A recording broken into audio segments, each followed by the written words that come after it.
कापडे येथे श्री साई भंडारा उत्सव उत्साहात संपन्न।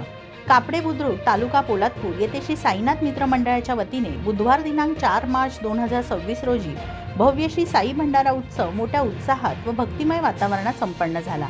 या सोहळ्यात पोलादपूर तालुक्यातील व परिसरातील हजारो साई भक्तांनी उपस्थित राहून महाप्रसादाचा लाभ घेतला। श्री साईनाथ मित्र मंडळ कापडे बुद्रुक साई भवानी नगर यांच्या वतीने दरवर्षीप्रमाणे यंदाही विविध धार्मिक कार्यक्रमांचे आयोजन करण्यात आले होते। सकाळी काकड आरतीने कार्यक्रमाची सुरुवात झाली।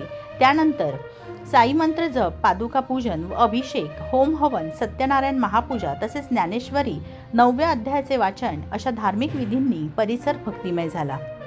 दुपारी 12 ते 1 या वेळी साई भंडाऱ्याचे आयोजन करण्यात आले होते। दुपारी महिलांसाठी हळदी कुंकू कार्यक्रम पार पडला। सायंकाळी पालखी दिंडी सोहळा मोठ्या जल्लोषात काढण्यात आला। या साई वेशभूषा परिधान जणू काही साईच अवतरले आहेत।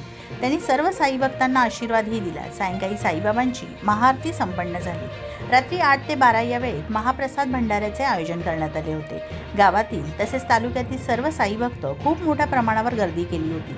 यावेळी विशेष आकर्षण म्हणून ओंकार महाडिक व नवयुग साई भजन मंडळ प्रस्तुत गजर साई नामाचा महाडिक व सहकलाकार यांच्या भजनांनी उपस्थित भक्तांना मंत्रमुग्ध केले। उपस्थित सर्व मान्यवर व देणगीदारांचा मंडळी सत्कारही करण्यात आला। संपूर्ण परिसरात जणू शिर्डी अवतरल्याचा भास होत होता। ग्रामपंचायत समोर साई भवानी नगर येथे आयोजित या कार्यक्रमाचे नियोजन अत्यंत शिस्तबद्ध व सुयोग्य पद्धतीने करण्यात आले होते। श्री साईनाथ मित्र मंडळ कापडे बुद्रुक यांच्या सर्व पदाधिकाऱ्यांनी व कार्यकर्त्यांनी अथक परिश्रम घेऊन हा सोहळा यशस्वीरित्या पार पडला। या भक्तिमय वातावरणात पार पडलेला श्री साई भंडारा उत्सव भाविकांच्या मनात श्रद्धा व भक्तीची नवी ऊर्जा निर्माण करून गेला। सिद्धेश पवारसह पल्लवी निकम, मी 24 तास, पोलादपूर।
तर मित्रांनो, जर तुम्हाला आमचा व्हिडिओ आवडला असेल तर आमचं चॅनल सबस्क्राईब करा, लाईक करा, शेअर करा आणि बाजूला असलेला बेल आयकॉनवरती प्रेस करा, जेणेकरून तुम्हाला आमच्या चॅनल्सच्या सगळ्या अपडेट्स प्राप्त होतील।